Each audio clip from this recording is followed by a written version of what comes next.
Okay, and we are live, and I want to welcome you here from Darvel here at the bull ring. And Jason, please don't walk past me. And I want to start here with Simeon, Marius, Stompie, and Johan. Thank you for being our guest speakers tonight. I really appreciate it, and I'm looking forward to hearing what you guys have to say. And as always, when you're walking here, you just get that vibe, Simeon.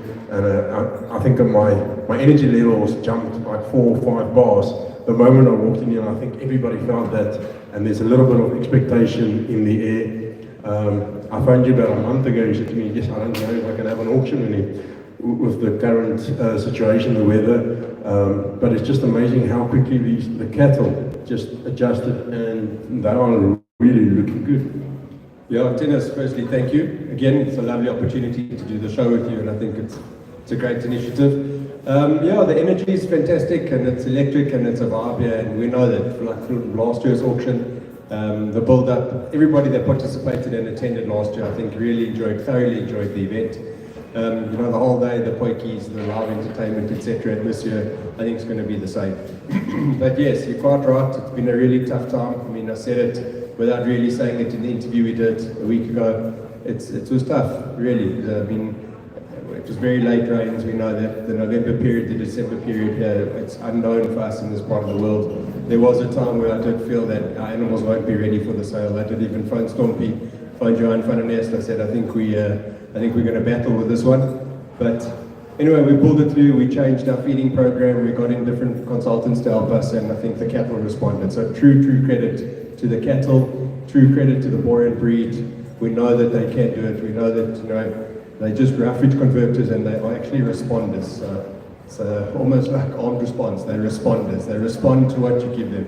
So credit to them, and it's a pleasure to have been able to put these animals on the sale. And we look forward to tomorrow. Stompie, I'm going to jump to you quickly. We're just going to touch on the auction from your side. It's the second time in a row that every animal got through the screening. Something that you don't see every day in the boron industry is that the screenings are really tough. And I think that's also part of the success of the breed up to this point, and a credit to the screeners and to Christopher Harmon that couldn't be here today. But because they've been so strict over the last 5-6 years, it's just quality is just getting better year on year. Yeah, definitely, Dennis.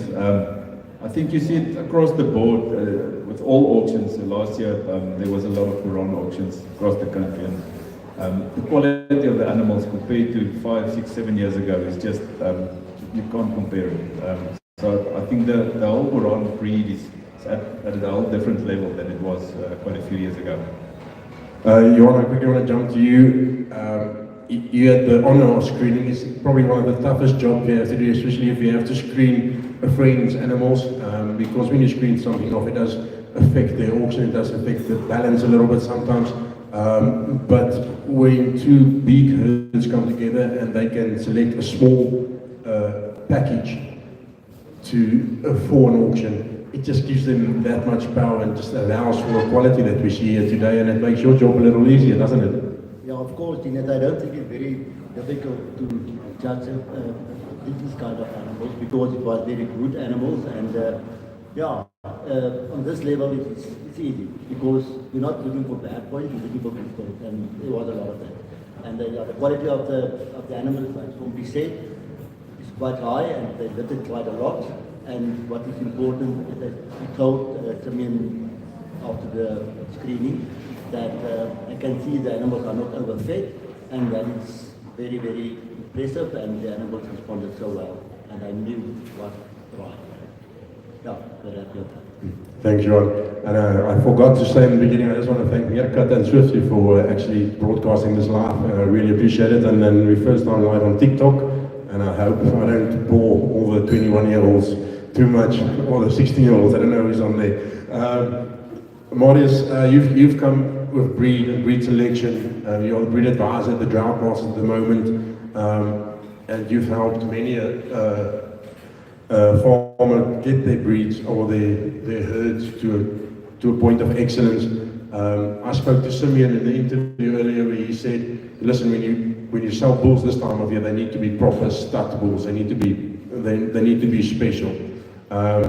When you as a breeder buy a stud bull that you feel need to take it forward, I'm not talking necessarily just Boeren, but any breed. A lot of people talk, Simeon also mentioned it when he spoke about his Red Bull, a bull that you can use to correct mistakes or maybe. Is there such a bull?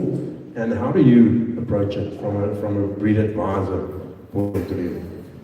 Tinas, thanks for having me. And firstly, just want to congratulate the guys with the quality of cattle. I think they're excellent. They can be very proud of it. Yeah, Tinas, a bull is very, very important. And in 3 years' time, a bull has got 75% influence on your herd. So it's very important that you do the right selection on a bull. And I don't think you just get a quick fix, but you can fix a lot with getting the right stud bull. Yeah. When we talk about fixing a bull, do you get that bull that's just that solid middle of the road? There's nothing spectacular about him. It's all, I'm not going to say not spectacular, nothing out of the ordinary. He just walks good, he's good in balance, he's got a good head, he's deep, he's got that extra of something on the back. Is that sort of bull, do you get that bull that you can say, well, listen, this is the sort of bull I buy to fix my herd, or those sort of animals that I feel are not on par?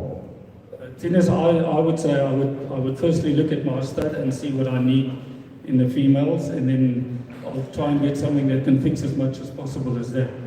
And looking at the bulls, every brood bull comes out of a good mother line, so that's also important. And then I would say you must look where you come from, where you're farming, whether the bull will suit the circumstances there, and then you take it from there. If you need to make your cattle more broad, then obviously, I think in general we all go more for the medium frame size bulls. In general, all breeds.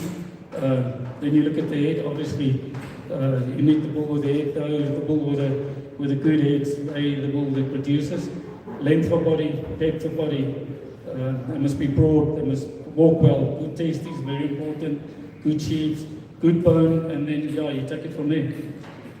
Stompie, I want to jump back to you, and I spent some time with one of your friends today, and you both come from a Holstein background, and I've seen that all over. People that come from that background does have a certain, I don't know if you've been taught that or it just comes naturally over 20 years or 30 years, but it seems like if you come from a more background that you focus on females are extremely important on the side, and you have just a special eye. Do you think that coming from a young kid does help a lot? Yeah, I think in everything in life the earlier you start, I think the better you will become eventually. So yeah, I grew up with the dairy. As you said, you were there at the Renier's place this afternoon. I was actually discussing with Marius Meyer that's here. Being from a dairy background, it just teaches you so much more because you have to spend so much time with the cattle. I think you probably learn a lot of stuff that you wouldn't have learned otherwise just with beef cattle. So having that background really does help a lot. Although the beef industry is a totally different industry, but yeah, that helps a lot. And as you said, cow families is all it's about, and that's I think from dogs, cattle, donkeys, anything goes back to the mother lines. You have to have solid, good mother lines to be able to breed something good. A bull has to come out of a good cow family. You can't just use a bull it can be the best looking bull in the world, in my opinion. If it's not out of a good cow family, he's not going to breed true to pipe. So then it's no use using the bull. And I think that's something that in the stud industry, and we see that in the stud prices. I think if you would go back 10 years, 20 years ago, a lot of focus was on the bulls. If you go now, if new breeds comes into the market, or even some breeds have a comeback, it's the females that people are really focusing on, and they're really understanding the value of a good cow. I want to jump to one more question on your side.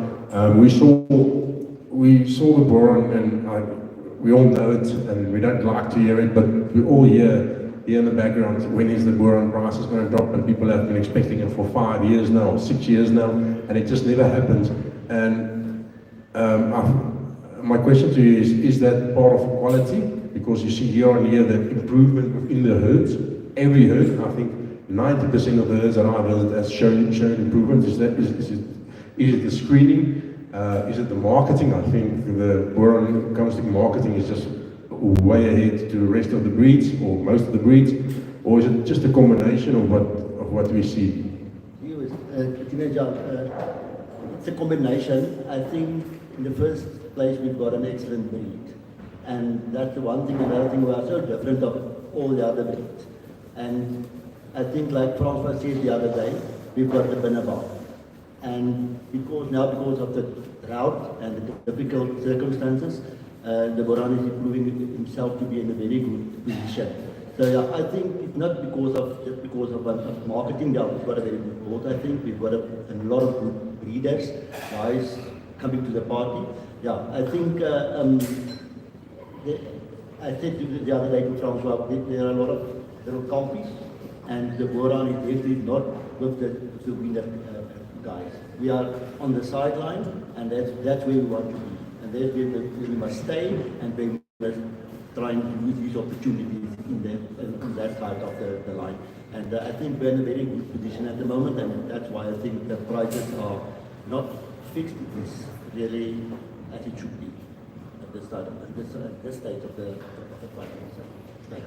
I want to jump, Simeon, I always want to take that question to you to a certain extent, saying we look at females, female prices, and then we look what's standing outside here, and I said to you on earlier, yes, some of the cows they look decent, there's nothing wrong with them, but let's see what they breed.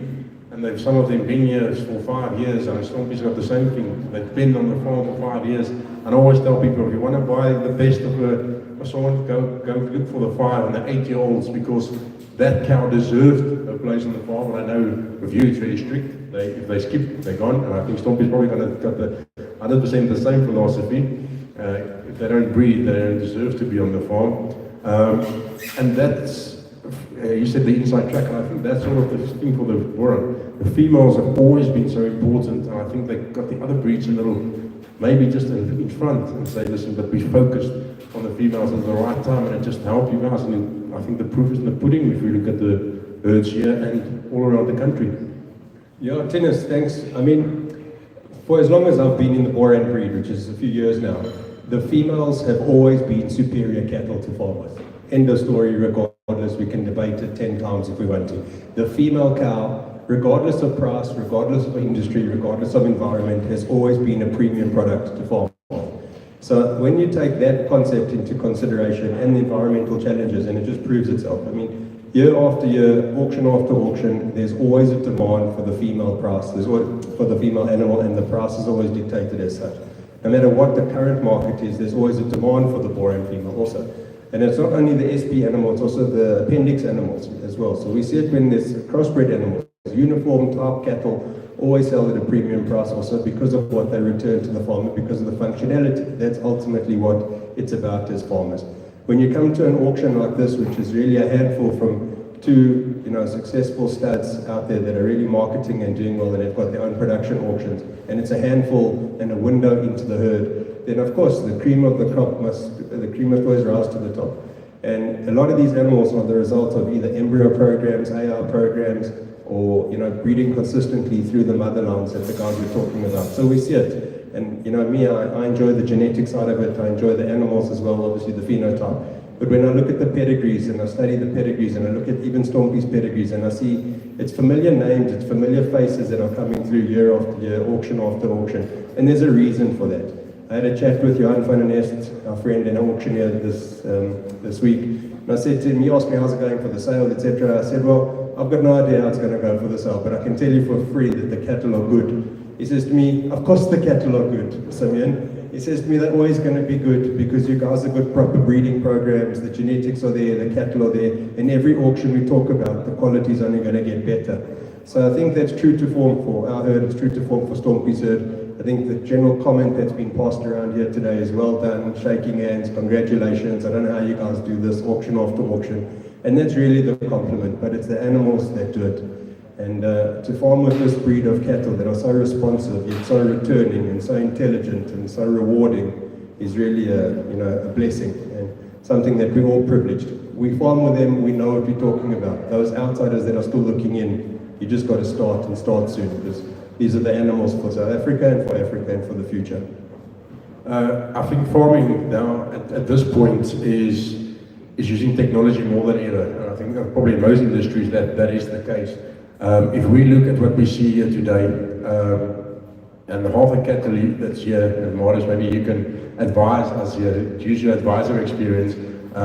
If you can walk through here and you want to start your own stud tomorrow, half the animals here is the animals that you can go forward, go and flush, and make sure that you catch up to the current breeders as quickly as possible. And I want to say something about, some people talked about bulls are good mother lions, and I know if he was pointing towards the bull Simeon who's selling here today. But just look at that white bull that you bought at the national auction as a calf. She's still pregnant, and comes from a good cow, comes from a good line, and then just see a few years later she gets sold to one of the elite auctions in the country, auctions in the country, and that just shows you quality. Do you agree that the embryo technology is the way forward for guys entering the stud now? I think from where I stand, I think to catch up, if you upgrade or do the normal breeding program, will just take too long, and I don't think you'll ever catch the front runners. Yeah, Tinus, myself and Gert Barnard was discussing it. If you do want to start a boer on stud, this is the best way. If you want to start here, you're absolutely right on the top. But these guys have been breeding for 20, 30 years. You're right there. So that's the way to go. And yeah, if you can get hold of these females and go the embryo way, I don't think there's an easier or quicker way to go forward than doing that. Yeah, definitely. Stompie, I quickly want to stop at you spoke about the mother lines and how important it is, and that bull that Simeon is selling here today. That is the sort of things that you're almost going to think, yes, I should have sold that cow. She might have done that for me. And I could have get that price for that bull. But it's also that sort of thing where you look and say, but that is what I'm supposed to do. I'm supposed to sell to people that they can be better. Yeah, Tina, for me that's what it's all about. I was telling Simeon, we were having a chat here this afternoon, and I was telling him that's what gives me a kick out of stud breeding. If I sell cattle to other people, it's not always about the money. Yes, the money does help pay the bills, but for me, if our animals do well at other breeders, that gives me actually goosebumps. I love it. So, and that's what it's all about. You need to sell cattle that work at the guys who buy them, who are prepared to invest the money. And with the bull that Simeon is selling, he's a fantastic bull. And yeah, I mean, he was prepared to invest the money, and yeah, it paid off for him. Simeon, I'm gonna end our discussion tonight with you, and I spoke about the energy and the stuff, and I'm pretty sure tomorrow when we sit here in the bietjie, it's almost like you get two vibes. Out there you get this vibe about chatting and enjoying cattle and enjoying each other and being that family, and you get that at almost every boer on auction. But then when you walk into the bull ring, I don't know who built this thing, but it does bloody work. It makes you excited. It makes you feel like you're at Nampo for boering. But if you look at the quality that you guys have to produce, the setup, and the attention to detail. We spoke about the importance of marketing and the play role, but I think, and it's a compliment I want to give to you and Stompie at this point, you guys both focus on your management of your farm, the management of your cattle, and it comes, and you see that at your auction, you see it in the catalogue, it just comes down straight through. Is that for a stud breeder, the success? Yes, 2 million, 3 million% correct. It's the same with any industry, any business, anything new. You can't do it alone. You've got to work within a team. I think we're very fortunate to have a very good team behind us. Yes, there's new people that come, but I mean, they swim very fast. If they don't, but most of them swim very quickly. They all grab something to do, they're led by good people, it's teamwork from day dot. Stompie and I had this discussion yesterday as well. And of course, many hands make light work. So when it comes to putting an auction together like this with its own energy and its own vibe, and the next one and the next one to flow and to follow, it's almost like, and it's not copy and paste, but it's like riding a bike for us. So we're kind of getting used to this. Never easy, it's always stressful. No two auctions are ever the same. There's always something that breaks and something that doesn't. But yeah, this bull ring is it's a sweet spot for Jared and I, really, because it was a vision that we had and we were criticized for it. We were criticized, we were demotivated, we were told don't do it for various reasons, and maybe they were right, and maybe we were wrong. But when I look at this, and ultimately it's just a shed. It's just a shed that's on a farm in a strategic place, but it's got its atmosphere, it's got its character, it's got history already, it's got emotion, there's world history that's been created in this building already, and it's really something that we are proud of. We have nachas with it, which is a Hebrew word. You can Google it, it's a great word. So we're very proud of what we've achieved here. We're proud of our auctions, we're proud of what we're trying to do, but we could never do it, Jared and I, we could never do it ourselves. I mean, you know that we don't live on this farm, we live in Johannesburg, we come up, we come down. We rely on every single member of the team, management, from small to tall, and not only also in Natal. So the business has grown a little bit since we started a few years ago. And we're very proud. We're proud to offer the animals, we're proud to be involved in this breed, we're proud to be involved in agriculture, we're proud to be involved in everything that we're trying to do. Certainly proud of the team that we have that work with us. They don't work for us, they work with us. Samir, thank you very much. And from my side, I want to thank each and one of you. I want to thank Meerkat and Swiftly. And and then lastly, I want to thank everyone that I and people like myself and Meerkat and all of us can be part of this industry. I think, and these auctions, I think if you just sit here and you listen and half the things I said here, you probably discussed outside. And I hope that the guys at home do the effort at some point and come to these auctions, come to see what it's about, come and learn. Because the discussions here is what you, end of the day, is where you grow and understand the industry a lot more. Thank you guys. Okay, that's everything from me, and before we run out of English, we're going to say goodbye, and we'll see you tomorrow here at the Bull Ring, and make sure you log in on Meerkat or Swiftly at 6 o'clock if you can't be here. Until next time, cheers.